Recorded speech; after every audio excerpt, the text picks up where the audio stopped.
Para diretso na alive ang umaga mo. Para diretso na buhay ang dugo mo. Para diretso na ang bangon at trabaho na agad-agad. Iaarangkada na namin ang mga balitang kailangan mo. Ibibigay na namin ang mga impormasyong pinaka-latest, pinakabago, pinag-uusapan, trending, viral. Arangkada Balita live sa DWIZ Metro at Mega Manila. DWIZ News FM regional stations. Naka-live din sa lahat ng DWIZ Digital News account, Facebook, YouTube at DWIZ News website. At panoorin din ang live nationwide sa Aliw 23 Free TV. Arangkada Balita.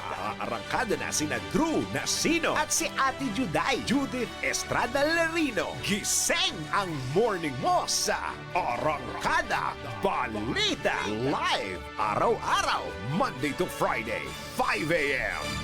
Pagsapit ng alas 12 bago ka mag-lunch O kaya nagla-lunch ka dagdagan pa ang mga alam mo para hindi ka naman huli sa balita.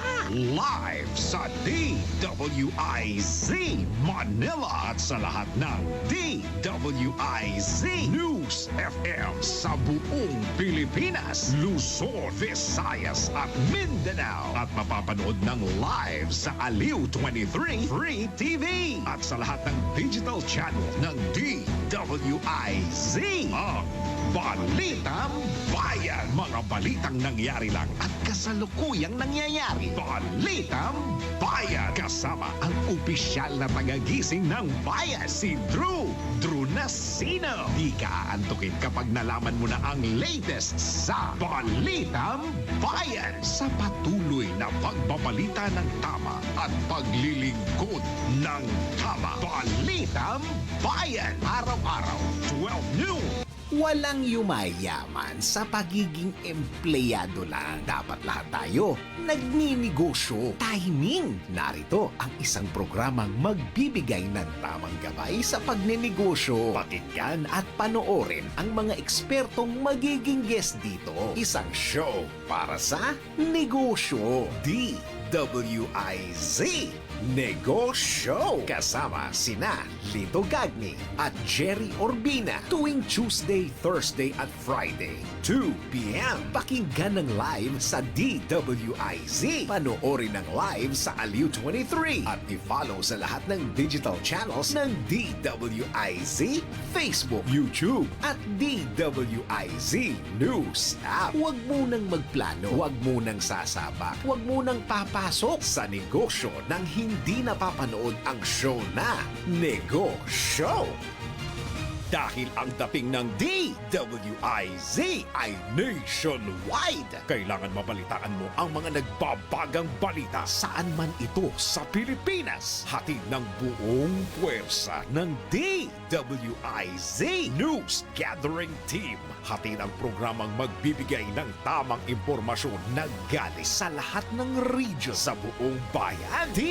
DWIZ Network News. Bida ang lahat ng DWIZ regional stations at lahat ng news correspondents sa lahat ng lugar sa bayan. Kasama sina Angelo Bainio at Maine Barreto. Naka-live sa DWIZ Manila at lahat ng DWIZ regional stations sa buong Pilipinas. Mapapanood din sa Aliw Channel 23 at lahat ng DWIZ digital channels, Facebook, YouTube at DWIZ. Todong balita, Lunes hanggang Sabado dito sa DWIZ FM 89.3 News Radio Dagupan.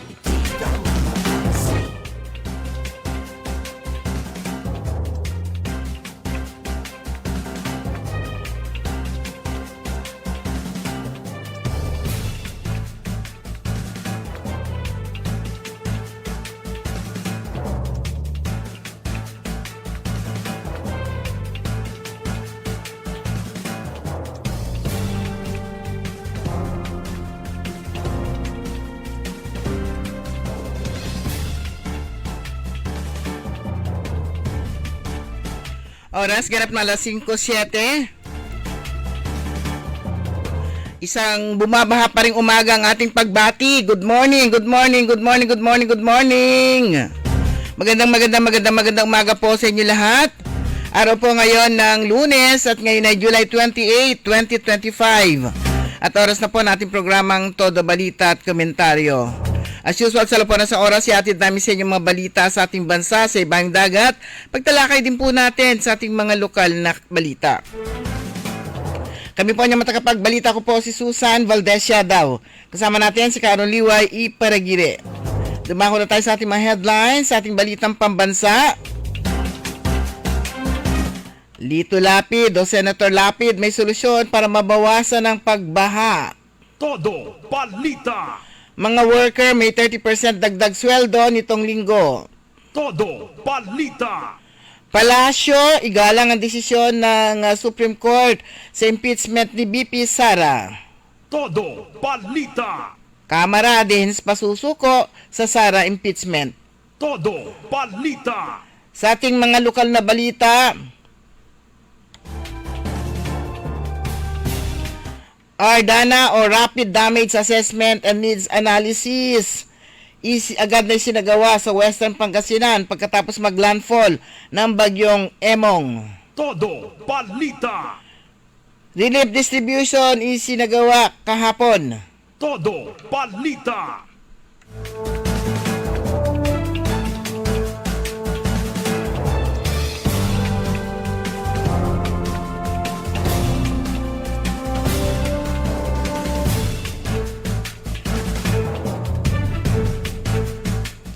Al Francis Chua may patama kay Jojo Lastimosa sa G6 sa ating balitang sports. Todo Balita.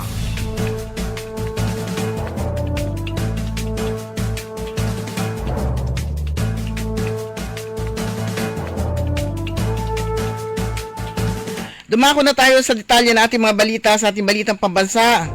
Idudulog ni Senator Lito Lapid kay Pangulong Ferdinand Bongbong Marcos Jr. ang problema sa matinding baha sa lalawigan ng Pampanga upang mahanapan ng permanenteng solusyon. Hindi lang dito sa Pampanga, halos buong Pilipinas, halos nationwide itong kalamidad natin. Sana wag silang mag-alala. Nandyan ang mga local official natin, nandyan ang ating mga Pangulo, hindi kayo pababayaan, pahayag ni Lapid. Inihayag pa ni Lapid na nagkakaisa sila ni Pampanga Governor Lilia Pineda, Vice Governor Delta Pineda at Congressman Ana York Bondok na mabisang solusyon sa baha ay ang dredging at desilting ng mga ilog na nag-uugnay sa Pampanga, Bulacan at Tarlac. Nakisimpatya rin si Lapid sa madalas na problema sa baha sa bansa. Sabay ito ng personal na pagbisita at paghatid ng tulong ni Lapid sa mga apektadong residente sa 5 bayan sa Pampanga nitong nakalipas na Sabado.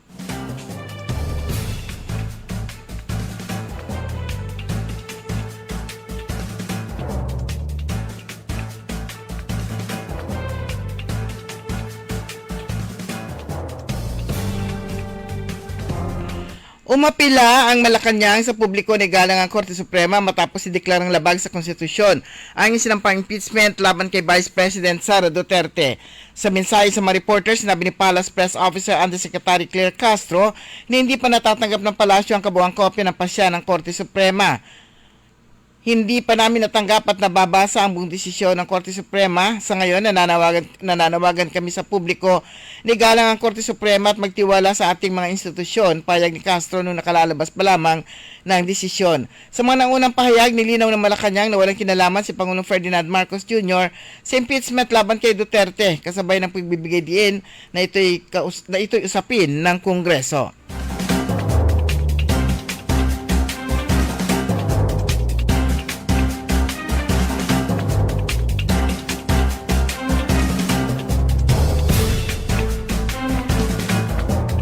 Sa kaugnay na balita, iaapila ng Kamara de Representantes sa naging desisyon ng Korte Suprema na nagdideklara na ang constitutional impeachment case na inihain laban kay Vice President Sara Duterte.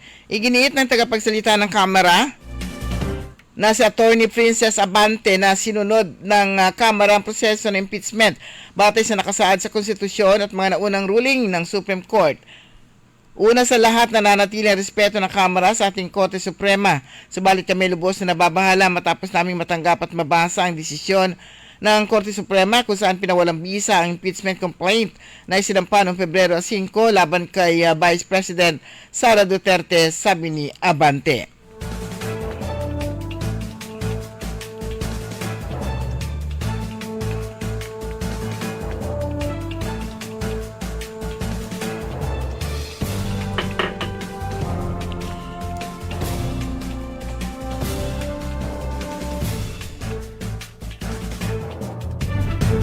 Sa iba pa natin mga balita, nanawagan si Vice President Sara Duterte sa International Criminal Court o ICC na ipagkaloob ang petisyon sa interim release ng amang si dating Pangulong Rodrigo Digong Duterte dahil hindi naman ito tatakas at iisnabi ng paglilitis sa kasong crimes against humanity sa tribunal. Hinihingi natin na ibigay na yan o interim release. Hindi naman yan tatakbo. 80 years old, may sakit. Wika ni BP Duterte sa Free Duterte Rally na ginanap sa Seoul, South Korea nitong linggo. Gusto lang niya maiuwi o gusto lang niya umuwi ng Davao City, dagdag pa niya. Tiniyak din nitong walang mangyayari masama sa mga testigo ng ICC laban sa kanyang ama. Lahat ng witnesses nyo, buhay na buhay, simula noon hanggang ngayon. Si dating Senator Antonio Trillanes, aabot na yan ang senior citizen, walang nangyari sa kanya, diin ng Vice Presidente. Kasabay nito, sinabi ni BP Duterte na hindi siya manonood ng State of the Nation address ni Pangulong Ferdinand Bongbong Marcos Jr. dahil baka mabasag lang niya ang cellphone sa pagkairita.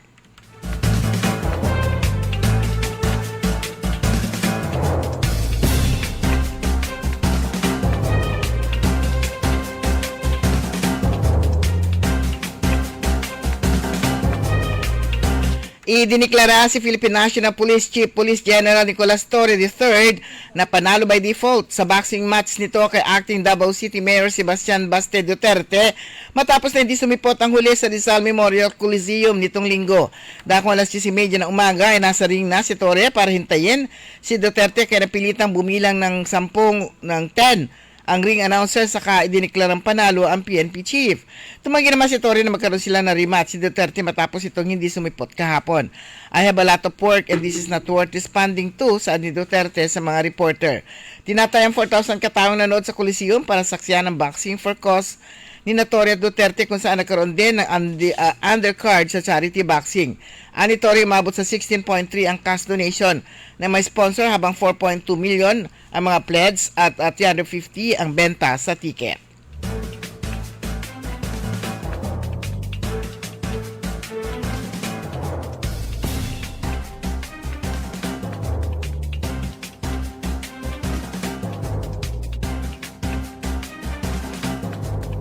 Posibleng umabot ng 1 trillion ng 2 trilyong alokasyon para sa flood control project ng Department of Public Works and Highways simula noong 2011 ang ibinulsa ayon kay Senador Panfilo Ping Lacson. Iginit din ni Lacson na kailangang suriin ang mekanismo ng pamahalaan para sa paghanda, pagpaplano at pagpapatupad ng programa para matugunan ang problema sa pagbaha. Kasamang climate change sa sinasabing dahilan ng baha. Pero yan convenient na tinuturo lagi. Pero di natin tinitignan ano naman ang kamalian natin in terms of preparation, in terms of planning, and in terms of implementation. Baka kasi ang 2 trillion na yan, baka ang 1 trillion napunta sa bulsa ng kung sino-sino, payag ni Lacson sa isang interview. Ayon pa kay Lacson, bagamat halos 2 trillion na ang na-allocate sa DPWH pa lang para sa mga flood control project mula 2011, hindi pa rin natutugunan ang problema sa pagbaha.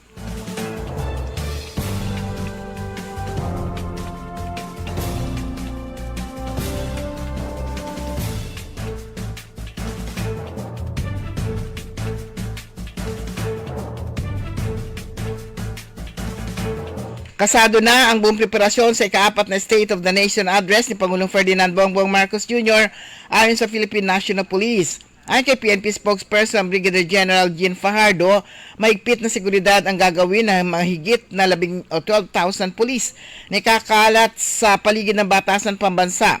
Dagdag pa ang ilang ahensyang gobyerno na magpapakalat din ng kanilang matauhan sa araw ng SONA ng Pangulo sa July 28 ngayong araw. Sa ngayon ay wala naman nakikitang banta sa seguridad ng kapulisan pero may mga tropa namang nakantabay sa kani-kanilang o sa kakailanganing dagdag na pwersa ayon pa kay Pajardo. Samantala, 3 grupo naman ang binigyan ng permit na magsagawa ng kilos protesta at aktibidad sa araw ng SONA.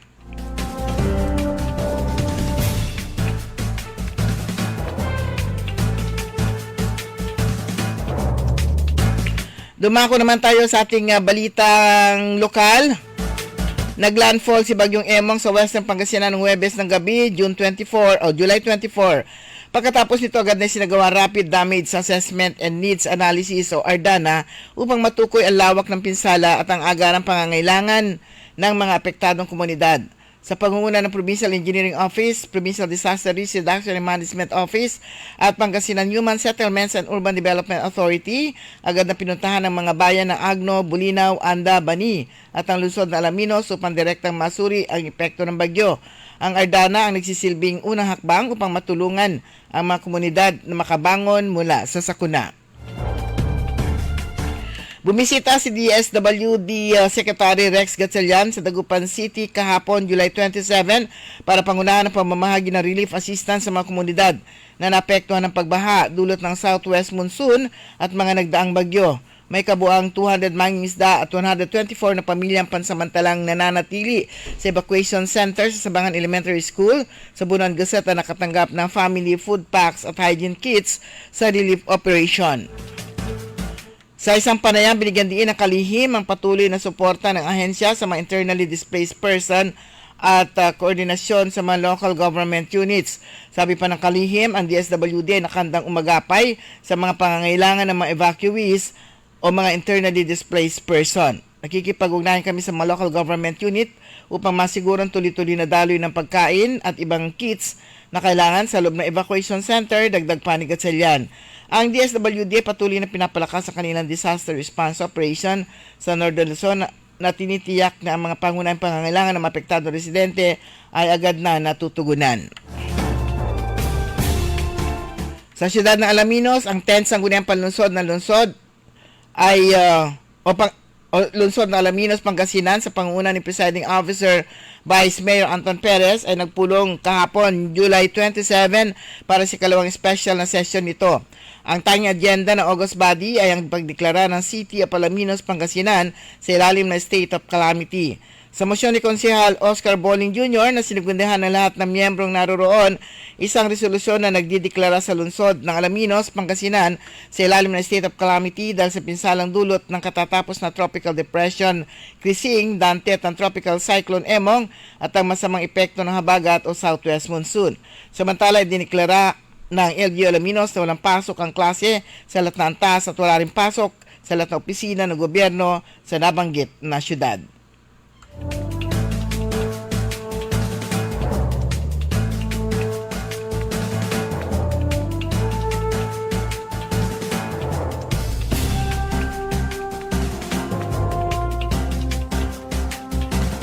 Sa ating balitang sports, tila nagbigay ng huling salita si San Miguel Corporation Sports Director Al Francis Chua laban kay TNT Team Manager Jojo Lastimosa kasunod ng pagwawagi ng San Miguel Beermen sa kampyonato sa Game 6 ng 49 PBA Philippine Cup.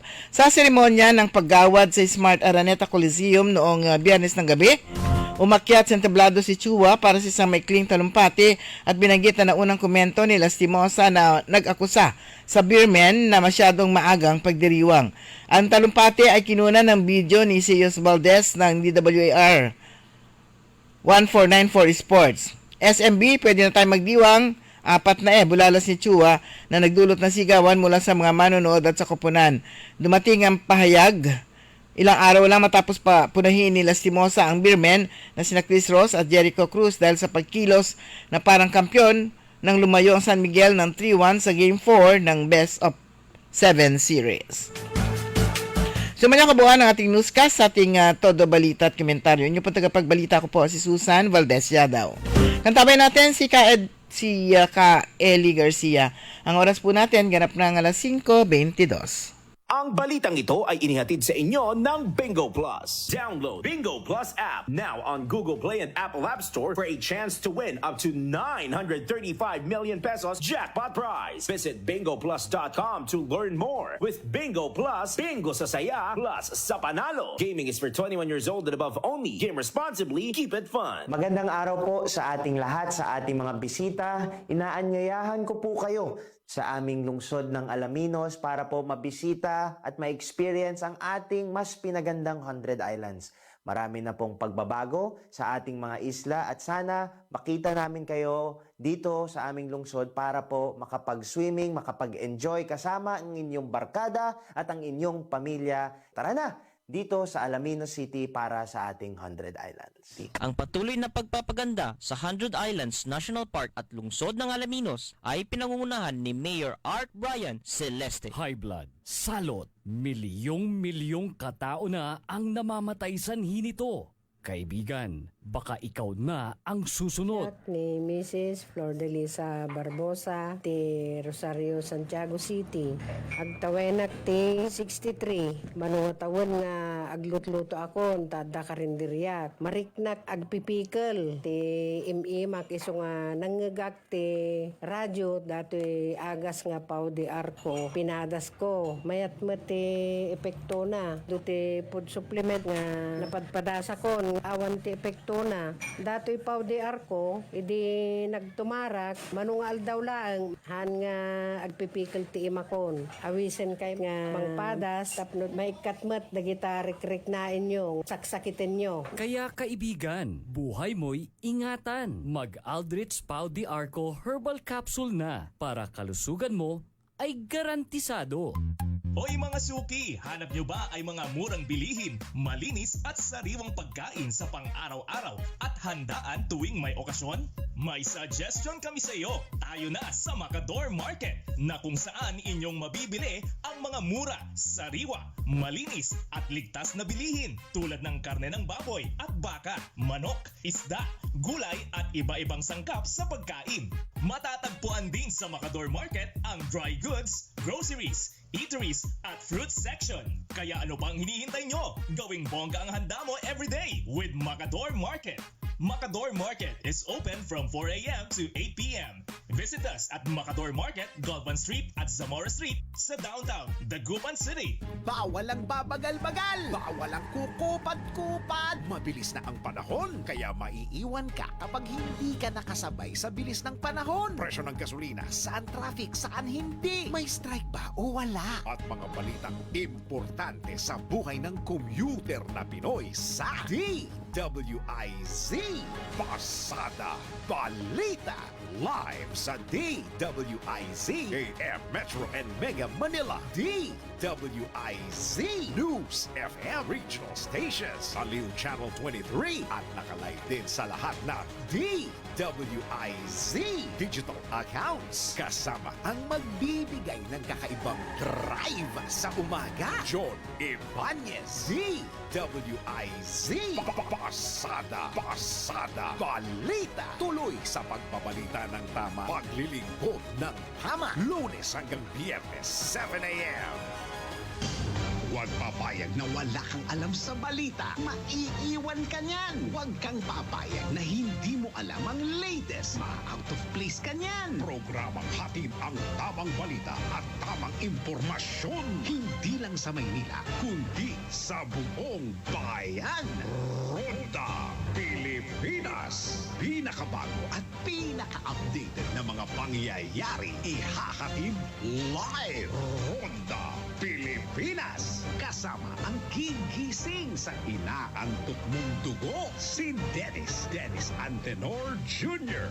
Ronda Pilipinas. Makinig sa buong Pilipinas sa DWIZ Manila hanggang saan mang sulong nationwide sa lahat ng DWIZ local stations sa buong bayan. Watch din ng live sa Aliw 23 at sa Facebook at YouTube ng DWIZ Ronda Pilipinas Monday to Friday 10 a.m.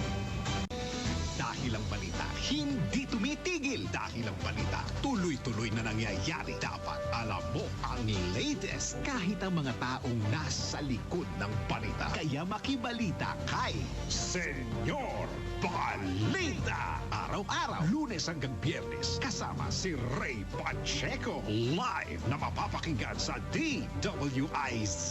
Panoorin ang live sa Aliw 23 at naka-live din sa DWIZ Facebook, YouTube at DWIZ News website. Kaya mga senyorito at mga senyorita, mga senyor, mga senyora, makibalita na kay Senyor Balita. Monday to Friday, alas 3 ng hapon. Bahagi pa rin ng DWIZ News Hapon Highlights. Nagbabalita ng tama, naglilingkod ng tama. Liway Manantan At Isusan Yaraw. sa Todo Balita.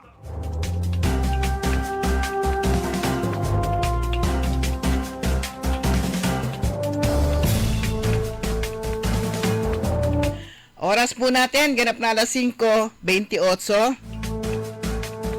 At welcome po sa ikalawang bahagi natin programang Todo Balita at Komentaryo. Kami po yung matagapagbalita. Ako po si Susan Valdez Yadaw. Ako naman po si Liway Manantan, iparagire sang magandang umaga. At kumusta na po kayo sa mga lugar na walang baha? Kumusta natin yung mga lugar na walang baha? Kasi yung mga may baha, alam na natin yung sitwasyon nila. Sa amin, nag-subside na rin, pero mamaya po yung tungkol dyan dahil nasa linya na po ang Pag-asa. Makakasama natin si Sir June. Anong gagawin ko dito? Wala akong gagawin. Wala.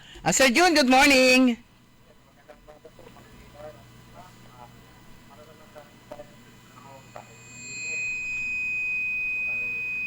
Sir June, sandali lang po, inaayos po ng ating yung ating linya. Okay na? Okay, Sir June, come again. Good morning po ulit. Ma'am Susan, Ma'am Liway, magandang umaga. Para sa lagyan ng ating panahon, ngayong araw po ng sonang ng ating mga Pangulong ako. So, magpapatuloy pa rin po yung ating Southwest Monsoon na nakakapit sa ating bansa. So, ibig sabihin po yan na magpapatuloy po yung ating occasional rain dulot ng Southwest Monsoon. At wala rin tayong ginuwanin ng kataas sa anumang buhay ng ating bansa. Lalong-lalong na isda na mapapalaot ay malaya po sa tumalaot at wala tayong ginuwanin na lahat. Okay, Sir June, so tuloy-tuloy pa rin po ito mararanasan po natin na pag-ulan-ulan dulot po ng Southwest Monsoon? Yes, ma'am. Patuloy pa rin yung ating occasional rain. Occasional rain. Aming nabalat. Sir, may parating na bagyo, mayroong LPA na namataan po, si Crosa yata ang pangalan. Yes, ma'am. Kung magiging bagyo? Nasa layong 2,455 kilometers east northeast ng Gulong, Luzon. At wala po itong epekto sa atin. Ay, hindi pa makaka-apekto. Wala po itong Ay, walang epekto. Mundo yung ating hangin na bagat at yung mga kakaranas ng mga palod. Okay, ilinaw ko, sir, walang epekto at hindi siya papasok. Hindi siya magiging bagyo. Sa ngayon, hindi natin yung ating posibilidad. Subalit, mabago pa rin sa papasok sa ating. Pero yung good news doon, di ba, ulitin ko lang, Sir June, wala nang gale warning. Sa ngayon, wala kang nasa warning. Okay, sir. Sir, kumusta po kayo? Nabaha kayo? Yes, nadali rin kami dito sa pagbayo ng yung si formerly. Okay. Thank you very much, Sir June. Maraming salamat po. Thank you, Sir June. Okay, so yun, at least good news po yun. Bagamat ang pangalan pa naman nung namataan sa labas ay si Crosa. Crosa. Buti na lang hindi niya kakosa yung tatlo. At saka parang cross eh. Cross. Si Crossa, nasa, malayo po siya. Kumbaga sa cruz, parang ganon. Meron siyang with S. At Kaya, gaya nga po ng sabi ni Sir June kanina ng Pag-asa Dagupan, at ito rin po yung nakapost sa Pangasinan PDRRMO Facebook page, walang direktang epekto ang nasabing mga sama ng panahon na nasa labas ng Philippine Area of Responsibility. At sana maging tuloy-tuloy na yung pag-subside ng tubig, kagaya ng sinasabi ko kanina, at least dito sa lugar namin, yung loob ng bahay, pwede nang maglimas. So, pwede nang maglinis. Sana, tuloy-tuloy na. Meron ba high tide ngayon? mamayang 12. Kasi kung meron, backflow na naman. Mamayang tanghali. Itinatawa na lang po natin yung yung everyday na struggle. Lalo na kami struggle na dilalo po dun sa mga kababayan po natin na hanggang sa ngayon yung taas ng baha ay hanggang tuhod sa labas ng bahay, sa dadaanan nila hanggang bewang, or yung iba hindi na talaga makalabas. Nakita ko yung post ni Sir Jujil Cruz Beltran, good morning po, sa sila talagang malalim na area, Bacayao Sur, Nalsian. Oo. So, buti na lang yung bahay nila may, kinalalagyan nila ngayon, may second floor. Yung post ni Sir Jujil, naglalabas si ma'am sa nila, terrace. Yung mga tricycle talaga ayaw pumasok dito sa Rizal, pero sabi ko nga, meron namang pa isa-isa. Siguro sabi ni Noli, baka akala Rizal Extension. Kasi malalim. Pero di ba itinaas na rin doon sa Rizal Extension? Tinaas na rin doon sa Rizal Extension. Unang itinaas dito sa Rizal Main. Pero yung may dumidiretso na rin actually na mga tricycle. Pa isa-isa. Yung mga malalakas ang loob. Gusto akong isakay sa Melis. Hindi, lalakarin ko na lang kasi sigurado mahal yun. Pero yung mga garong, it's either diretso sila hanggang downtown or pasok sila ng Rizal tapos kakanan sila papasok sa Fernandez Street. Iba yung Fernandez Avenue yung may sa downtown. Fernandez Street hanggang doon sa likod ng Malimgas Market. Pero yun nga, kagaya kahapon at nung mga nakaraang araw, meron na pong mga vendors dito sa approaches ng Quintus Bridge, pwede na kayong mamalengke dyan. Maya-maya ng konti, magdadatingan na rin yung mga isda. Marami ng paninda dyan kanina.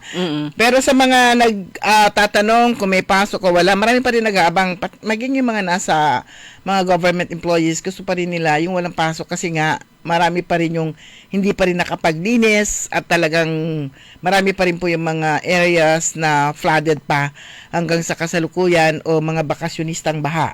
Ayaw umalis. Parang alala ko na naman yung anong taon ba yun na 9 days ang ang haba-haba. Parang ganito. Lumipat nga lang kasi dati yung baha noon doon sa may traffic area. At saka doon sa amin, yung mahabang yun yung binabagtas natin noon. Wala dito. Hindi gano'n dito eh. Kasi yun talaga yung pag nalampasan mo na yun, okay na. Dito walang gaano. Kung meron man dito, maliit lang. Ngayon naman, wala doon, nandito na. Ayan, parang umiikot lang talaga ang mundo. So sa Dagupan City, wala pong pasok o levels, Manawag, Mangaldan, San Fabian, San Jacinto, o levels, walang pasok. Pero sa Mangaldan, wala ring pasok po mga public local officials. Ayan. Sa Calasiao din, wala ring pasok ang mga ang mga public local officials, local government employees, wala pong pasok. Pero sa Bayangbang, walang deklarasyon, may pasok. At saka sa Malasiki, wala rin deklarasyon. Sa bayan ng Rosales, meron na silang deklarasyon. Deklarasyon na may pasok. Pero dito saan walang deklarasyon kung may pasok o wala. Sa Bayangbang at saka sa Malasiki. Sa Calasiao, Mapandan, San Carlos City, Santa Barbara, all levels, walang pasok. Parang may nakita akong announcement ang Malasiki na may pasok na doon. Ayan. Hanapin ko. Parang meron na eh. Oo, kasi wala silang deklarasyon na walang pasok. So, pag sinabing pag wala pong deklarasyon na walang pasok, automatic po 'yon, may pasok. Okay? So, sa Aguilar, sa second district naman, Aguilar, Bimali, Bugalyon, Labrador, Lingayen, mga Tarum, Urbistondo, walang pasok all levels. Pero sa Basista P School to Senior High School lang ang walang pasok. Tapos sa Bimali at saka sa Lingayen, wala rin pasok ang public saka local government, public local government. Taka muna. Pag sinabi mo Lingayen, walang pasok, o di wala rin pasok sa sa Kapitolyo. Palagay mo? Oo, kasi sakop sila. Pero lang, kung may aalamin natin. Biglang ganun eh. Kasi probinsya. Siguro, mamaya, Karen Ellie, try mo ang Pangasinan PDRRMO. Public local government. Sa may announcement ng Lingayen. Oo, Lingayen ito. Lingayen Municipality. So, walang pasok. Ang public local government. Since nasasakupan sila ng Kasi parang sa Dagupan City, kapag nagdeklara walang pasok, lahat, di ba? Maging yung mga national agencies, hindi rin sila papasok. Wala rin pasok kasi under sila sa Dagupan City. Siguro mamaya pwede rin nating itry tawagan si Vice Governor Mark Lambino. Baka pwede siya nang unahin. Pwede. Alaminos City, sa naman sa walang pasok din. Sa First District, walang pasok ang mga public local government, tsaka public and local government din, wala rin sa Mabini. Dasol, walang deklarasyon ng walang pasok. Sa mga eskwelahan naman o levels, ang Alaminos City, Agno, Anda, Bani, Bulinaw, Burgos, Mabini, at saka Sual o levels. Pero sa Dasol, may pasok. Yan, kasi wala silang deklarasyon. Pero walang pasok po ang mga public local government sa Mabini at saka Alaminos. Bulinaw, walang deklarasyon din. Agno rin, wala rin deklarasyon na walang pasok ang mga LGUs. Bagamat sila talaga ron, heavily damaged po yung dalawang nabanggit po na bayan. Hanggang sa ngayon ay sa balita po natin, wala pa rin po silang kuryente hanggang sa kasalukuyan at ang sabi nga baka umabot ng 3 buwan hanggang sa pinakamaaga na yung 1 buwan kapag ka natapos agad. Pero nakikita po natin ang pamunuan ng Panelco 1 na puspusan po yung isinasagawa po nilang restoration sa diyan po sa First District ng Pangasinan. At kahapon may announcement hanapin ko yung NGCP na-restore na yung mga lugar na may hanapin natin. Lugar na na wala pong kuryente, nakabalik na. Ayan. At pero sa Alaminos wala pa rin kasi kahapon yung nababasa nating mga post na panawagan kasi mga nananamantala yung ibang mga business establishment o business owner na nagtitinda na yung genset, ayun to. Hoy, grabe na sa pananamantala mga biktima nga ng kalamidad, yung makatarungan lang naman sana na presyo sa mga genset, power bank, solar, etc. Sige ka, baka ikaw sumunod na balikan ni Kay. Yan yung hindi naman perishable yung mga goods nila. Oo. Andiyan naman nakastock. Ngayon, nagkaroon ng pagkakataon na makabenta sila ng hindi lang iisa, kundi marami siguro, bigla naman silang taas ng presyo. Huwag naman sana gayon. Kung from 9,000 to 16,000. Grabe. Grabing pananamantala. Nasa under state of calamity na nga sila dahil ang tindi talaga yung hagupit nitong si Emong yun, Emong. Sa Western Pangasinan. Pero gusto lang natin batiin ng good morning si Ma'am Dang Okang. Napapunta siya sa Urdaneta Schools Division. Ingat lang po sa biyahe, ma'am. Good morning at saka kay sir. Ayan. Good morning po. Sana wala kayong madaan ng mga baha-baha. Ayan. Ito tatawa naman ako dito. Looking for, gusto po maglabad yan kahit brown out at walang washing machine. Kasi pag brown out, walang washing machine. Oo. Ngayon, ang daming mga, pero yan, problema pa rin po yung yung charging. Yung walang kuryente nga. Kaya si Congressman Art Celeste kahapon, binuksan niya yung opisina, yung district office ng District Congressional Office hanggang alas 8 ng gabi para sa mga gustong mag-charge ng kanilang mga gadgets. At habang naghihintay, ito mga nakikicharge, meron pang sopas para hindi raw sila mainip. Ay, sopas, arroz caldo. Para o lugaw, para hindi sila mainip sa kanilang pag-charge. Ayan. Pero kahapon yung announcement na yon, hindi natin alam Kasi bukas ngayong araw. Kanto, hindi naman sinabing bukas ngayon hanggang bukas.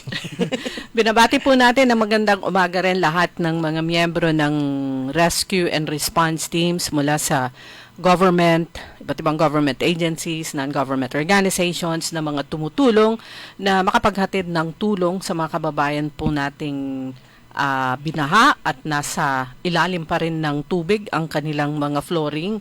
Ayan, good morning. Siyempre kasama na dyan ang Inner Wheel Club of Downtown Dagupan at iba pang mga Inner Wheel Clubs dito sa District 379. Ganon din mula sa iba't ibang mga non-government organizations. Pag ganitong nagkakaroon po ng kalamidad, lumalabas po yung pagiging Pilipino ng lahat. Ito po ay yung caring para sa mga kanila, para sa kapwa. Na kung minsan bayanihan. Kahit ikaw ay nasalanta rin at umaaray, pero andyan pa rin yung puso na tumulong. Ayan. Kahapon po, nagdeklara kahapon ito, kahapon lang ito, diniklara, nagsagawa sila ng kanilang second special session. Nung first, last week din, nagkaroon ng parang special session din, ang sangguniang panunsod ng Alaminos upang talakayin kung ano yung mga problema, kung ano yung mga dapat asikasuhin, ano yung mga concerns na dapat gawin sa pagpasok nga po nitong bagyo. Pero kahapon, nagsagawa rin sila ng special session, parang second special session nila yon sa loob lang ng 1 linggo. At ang tanging agenda nga po ng August body ay ang pagdeklara po ng City of Alaminos ng Pangasinan sa ilalim ng State of Calamity. Ayan, kasi nga sunod-sunod nga, Tropical Depression Krising, Dante, Emong, tapos may kasama pang Habagat. Yun, yung tatlong magkakapatid, magpipinsan, magbabarkada. Ayan, pero si Crosa sumusunod. Crosa, wag ka nang pumasok dito panangasi. Buti na lang nagkamali na spelling, tama ka. Baka ano siya? Hindi siya kakosa. Baka hapon siya, Crosa. Ay, nako, Diyos ko, day. Pero yan, walang pasok nga po sa halos lahat nyo. Ilalang yung may pasok po doon sa inano natin kanina, Malasiki, Dasol. So, tsaka ano pa ba yung sabi mo kanina na lugar, nakalimutan ko na. 2 lang yung may pasok ang mga paaralan, yung po mga nag-aabang nakita ko rin may pasok. Ang FINMA mismo sa kanilang FINMA University of Pangasinan dito sa Dagupan, doon sa kanilang Facebook page, naglagay din sila ng announcement na walang pasok, pero I think online pwede. Meron. Ganyan naman pag college, pag elementary and high school sa public, blended. Okay, modular.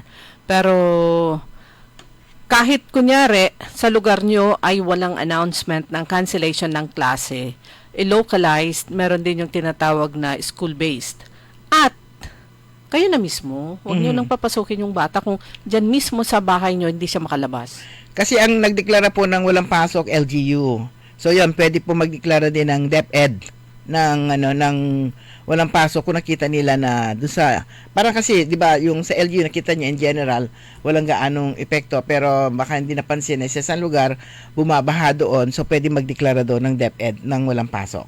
No? O kung ano man yung kanilang deklarasyon, pwede po silang magdesisyon kung ano yung kanilang discretion po nila kung i-deklarang may pasok o wala. So yung walang pasok na yung may pasok lang, Dasol at saka ng mga eskwela, Dasol at Bayangbang at Malasiki. Kasi kahapon may nakita akong post ng Bayangbang na sinasabing fake news yung nakalagay doon na walang pasok. So fake news daw yung walang pasok, ibig sabihin may pasok. Ayan. At meron din pong advisory ang kalalabas lang, mainit-init pa ang PDRMO ngayong alas 5 lang na umaga, July 28.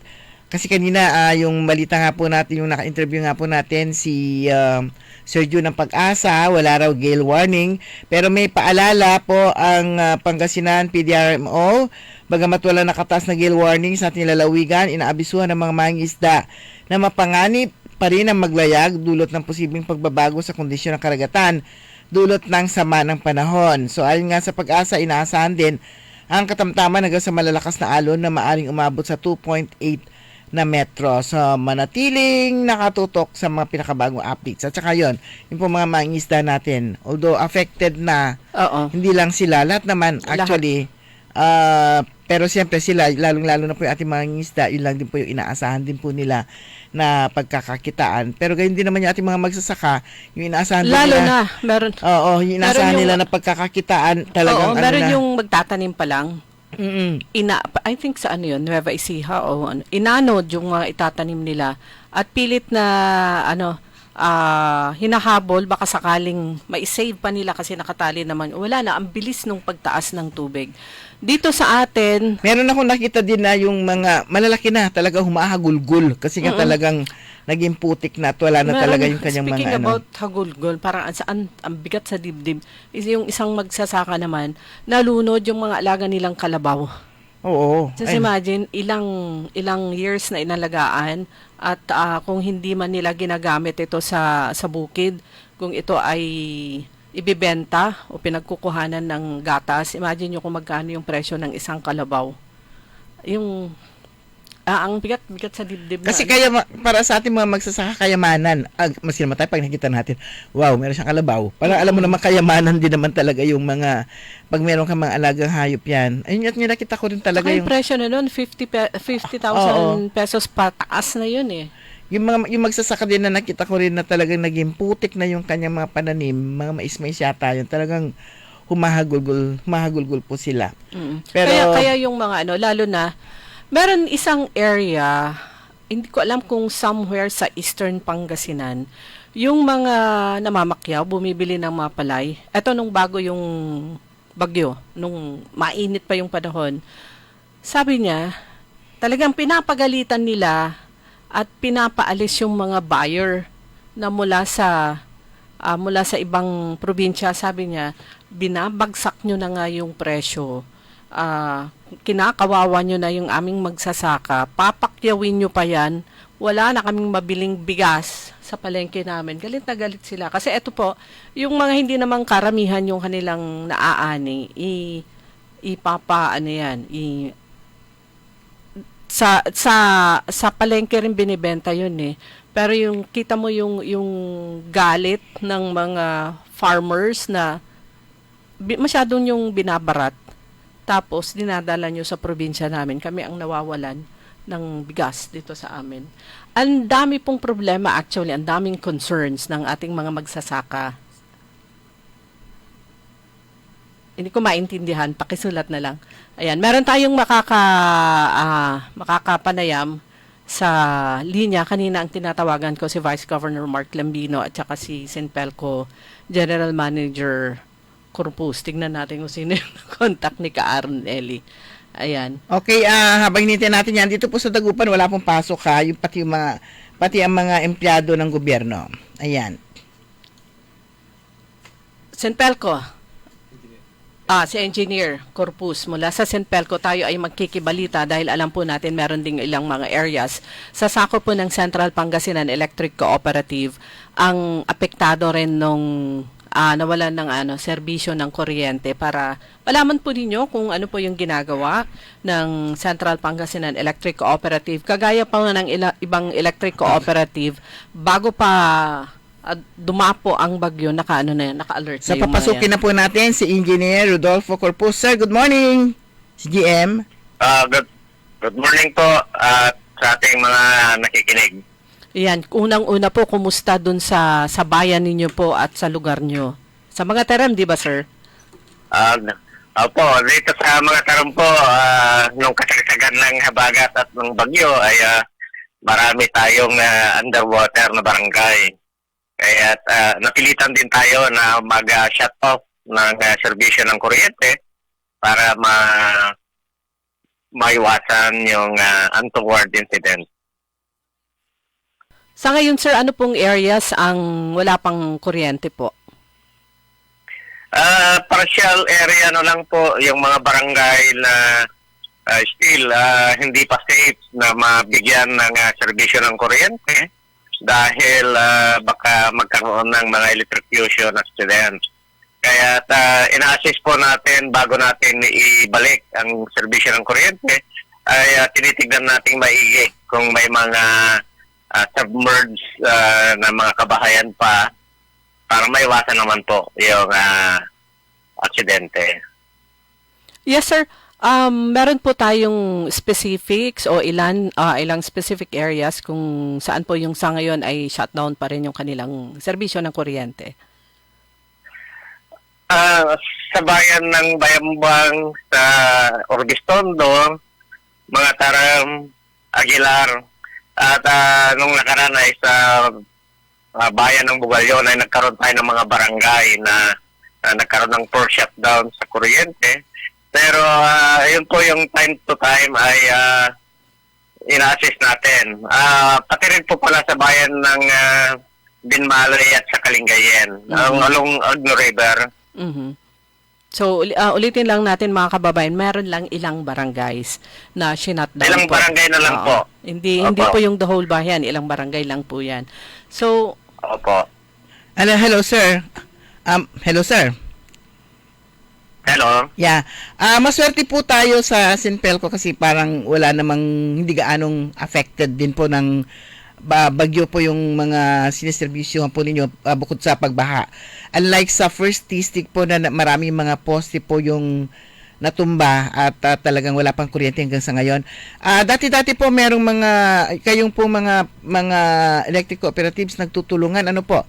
So, meron po ba kayong, hiningi na po ba yung tulong ninyo ng Panelco para tumulong sa kanilang sa pag-restore ng kuryente po sa First District?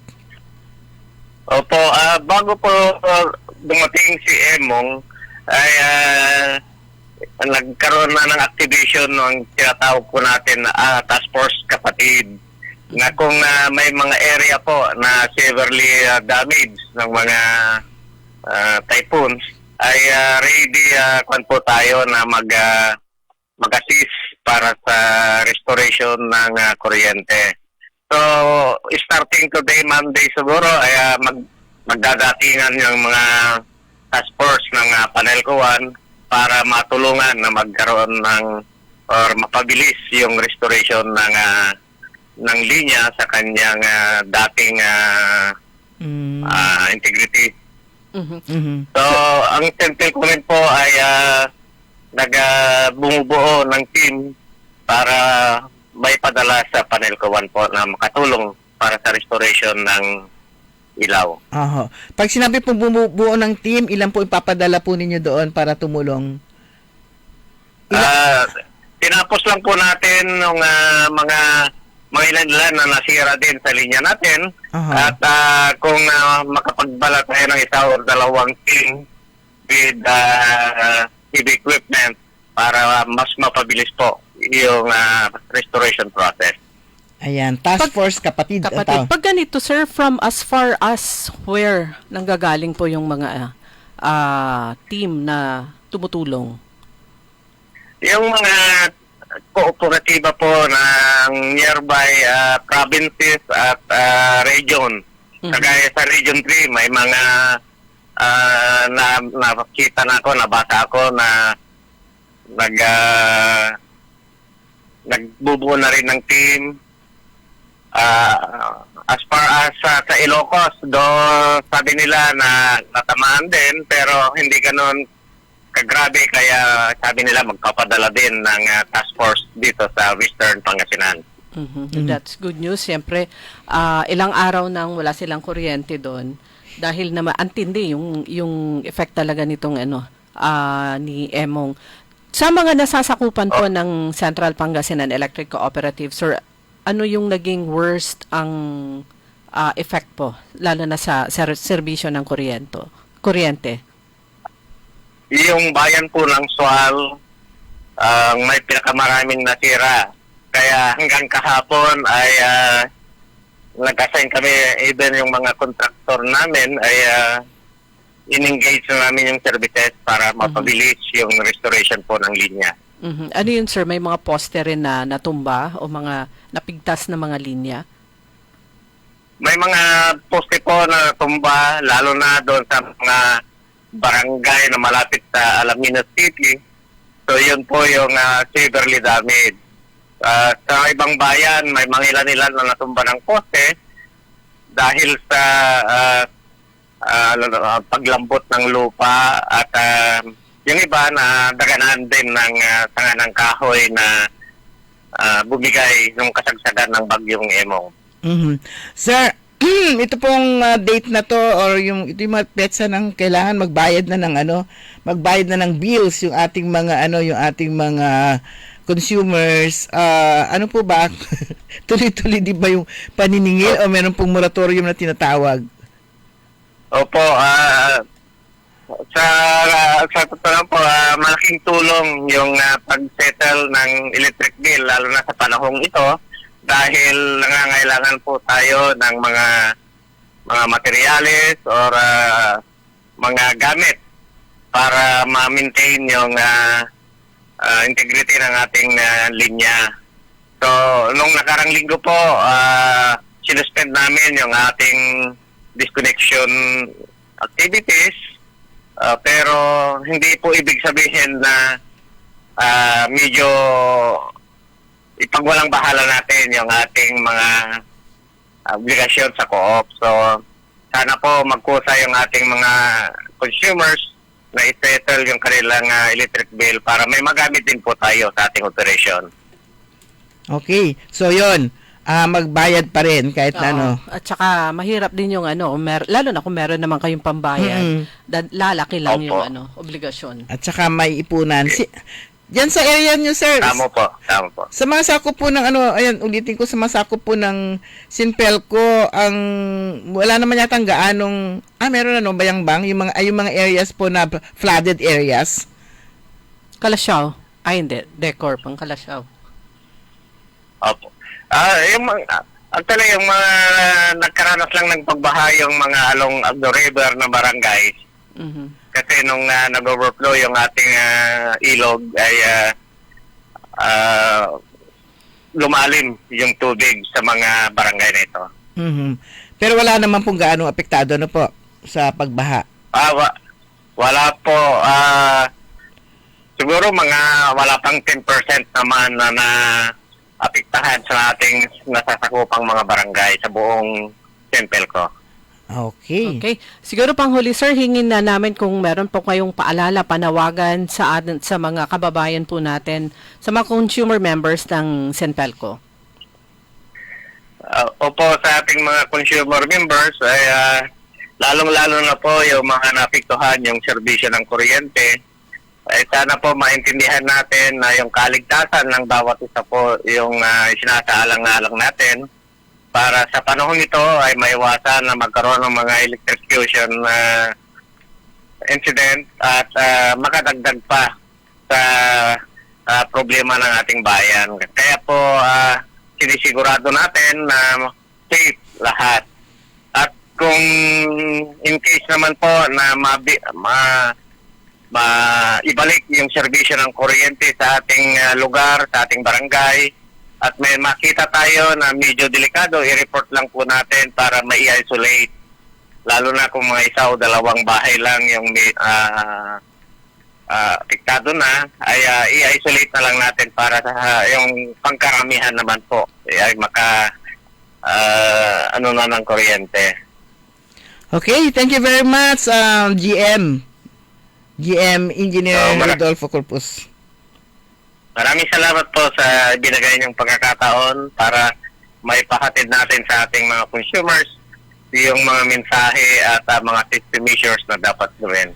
Okay. Thank you very much po. Ayan, si Engineer Corpus, ang General Manager ng Sinpelco. So, ilang barangay na lang yon. Yung iniisip po ng Sinpelco, ang management, kapakanan ng mga residente. Kaya, tiis lang po ng konti. Alam po natin mahirap yung walang serbisyo ng kuryente, pero mas mahirap naman kung mawalan tayo ng miyembro ng pamilya dahil na kuryente. Oo. Ayun, so ano na yan? Team task force kapatid.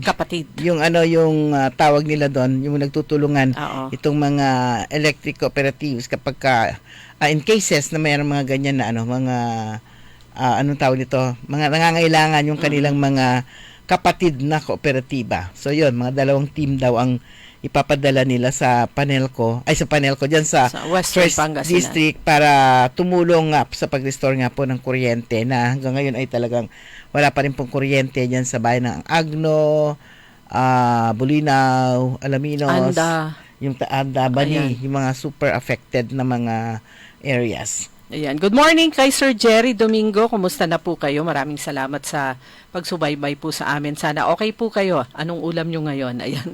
Ma'am Josie Leda Mateo, Ernesto Musada, Oscar Dolormente, kay Mirna Tejada Esteves, kay Glory Sanchez Maramba, Sir Roberto Nimer, at Ma'am Araceli, good morning po. Ito rin, taas din ng tubig pag sa bakuran nila pag ano.